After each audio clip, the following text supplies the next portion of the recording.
Elections are upon us. Kaya naman paalala lang sa lahat, pag mali ang boto, sakit ng ulo.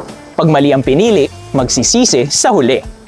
I'm Mark and welcome to BNU TV, your access to extraordinary designs and setups for exhibit booths, events, and trade shows.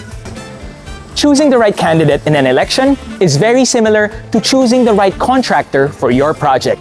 Yan ang topic natin ngayon.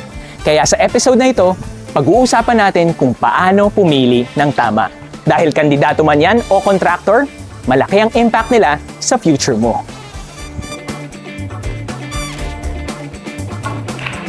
Una, piliin ang may malinaw at konkretong plano.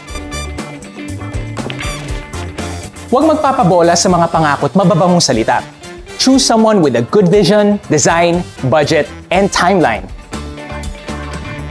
Tandaan rin ang kasabihan, the cheapest is not always the best. If it's too good to be true, then it's probably not true. Next, look at their track record. Hindi dahil magaling na magsalita ay magaling nang gumawa.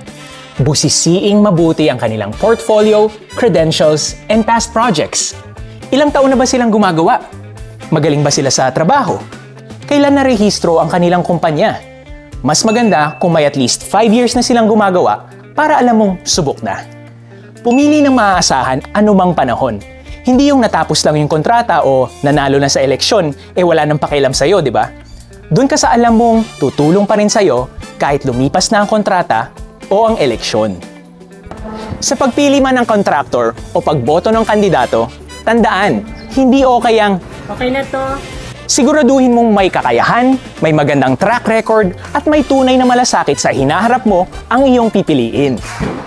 Ganyan ang BNU Designs, an award-winning exhibit booth construction company with more than a decade of expertise. Thank you for watching, and I'll see you in our next episode, here on BNU TV.